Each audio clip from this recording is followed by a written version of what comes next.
I am going to focus on my motivation and practice my best action.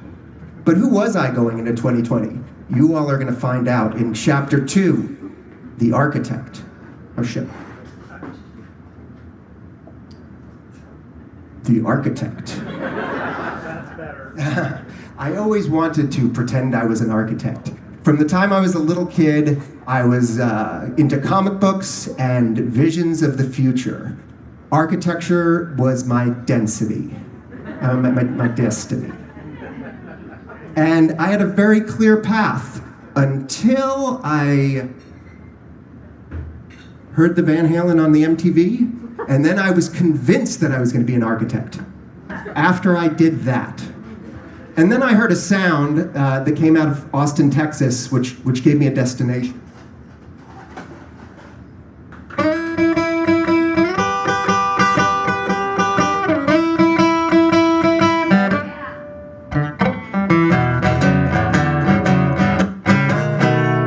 Stevie Ray Vaughan pointed me here. And when I got to Austin in the early 90s, it was like paradise. There was literally a Paradise Cafe at 6th and Trinity in the heart of Austin, and it was like that Edward Hopper painting parody, but instead of Marilyn Monroe and James Dean, it was like Charlie Sexton and the members of Joe Rockhead.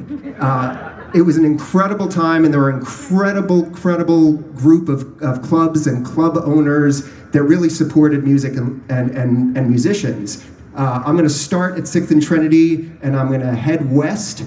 I got to play the Ritz, the Black Cat, the Cannibal Club, keep going down to Liberty Lunch, then the Electric Lounge. We're going to go down Lamar to Shady Grove, Threadgills, Aquafest one year, the Back Room, then we're going to go back down 35, up 6th Street, back to Steamboat, which was my home. Steamboat 1874 it was heaven on earth for us. We had a 3-year residency there, and I had some of the best times of my life there. And I listed those clubs in particular because those are all clubs that made us the live music capital of the world, including places like Saxon Pub, but those were the ones that were victims of Austin's success and are no longer with us, like the Armadillo and the Austin Opera House.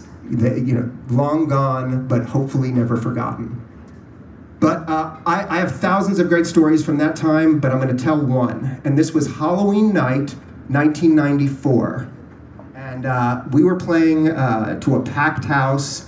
We were opening up for a band called the Monsters of Rock, and the Monsters were just this collective of incredible Austin musicians that would get together every Sunday night, whether it was a packed house or nobody there, and they would play, but they were the Austin honorees, and it was an honor to get to open for them. And when I walked off stage, I saw my friend Martian, and does anybody remember Martian? Yeah. And he handed me some mushrooms. And, I'm pretty straight-laced, teetotaler, rigid, inflexible. These are words that have come up in couples therapy.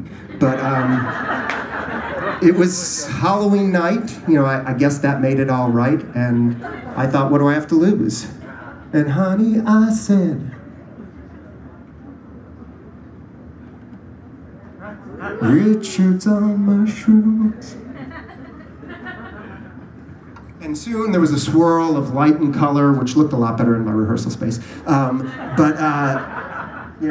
was getting into the music, and everything was kind of melding together, and it was beautiful, but it was also really hot. So I decided to leave. And at Steamboat, you had to walk past the stage in order to get out. And as I was walking past the stage, somebody from the stage handed me a guitar. It was Stephen Doster, and I wasn't really in my right mind, and I heard a familiar song. I went, Brilliant. I was like, I know this. So I got up on the stage and started jamming. Excited just for the chance to play. I looked over to see the Monsters playing with me.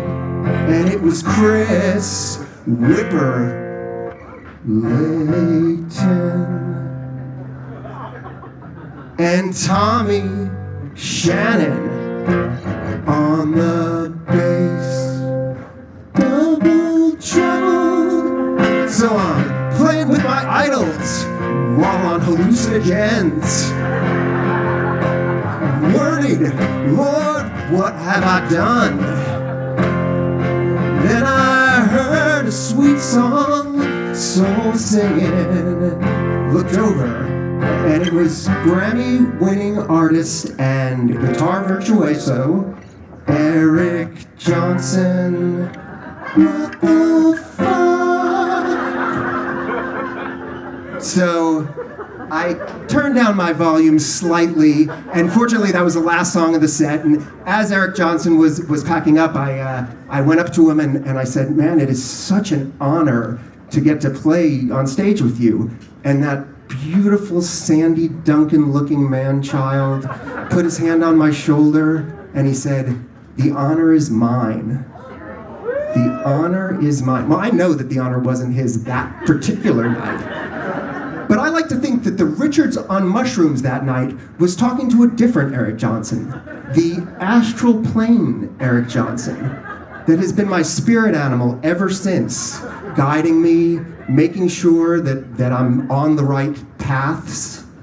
And I am convinced that he is here tonight in the ether, watching over us, and hopefully tonight the honor is his. But I knew it wasn't going to get any better than that, and I honestly missed architecture, so I stopped playing music and I started Weiss Architecture, and we have had an incredible run. We got to design Alamo draft houses all over the country, and Kirby Lanes all over town and expanding out now, and the Collings Guitar Factory. I got to watch this get made from raw wood. And probably my highest honor, the bathrooms here at the Saxon pub. And for those of you who remember the old bathrooms, yeah, you're welcome. But in 2014, my wife and I went to see Hedwig and the Angry Inch on Broadway, and it was like a bolt of lightning for me. It woke up something that I hadn't felt in 17 years, and I felt my spidey sense tingle, and when we left, I said to Kelly, I said, I really want to do that. And she said, you want to go back to New York and see this again? I was like, no, I want to dress in drag and tell terrible jokes in a German accent. But the problem was I had a family and, a reputation, and I didn't know if I could do both. So I looked to some of my idols, people like Bruce Wayne and Hong Kong Phooey. I'm not even sure if you're allowed to say that one anymore, but I think the best example is probably Miley Cyrus. Because I could have the best of both worlds, architecting by day, then rocking the night away. The only thing that all of them had that I was missing was a secret identity. So in February, I wrote this. Flashback, when I was just a kid, thought that jetpacks would be here by now. Backtrack, what's taking you so long? Where's the technology? Jetpacks, I'd fly across the sky, never look back. The world needs saving. Fat cats, you better run and hide, 'cause there is no stopping me. My secret identity is keeping you safe and sound, as long as I'm never found out. And I'm feeling so alone, yeah, I don't know which road I'm gonna follow. I would give up fighting crime at the drop of a dime if I thought that I could be free. But my secret identity is starting to take control. I'm beginning to lose my hold. Back to the jetpacks. So what happened there? We got the world in our pocket, ain't got shit in the air. Fast track, let's get this show on the road. Find the technology. But we know jetpacks will never get off the ground. We'll be an air traffic crash, tastic sky full of ass clowns. Scratch that. Let's find a better way, something that's more today, something a bit more safe, something we can control, a piece that will make us whole. We've got more than we ever dreamed, but we're falling apart at the seams, and the tools you use to get through are the ones that are gonna destroy you.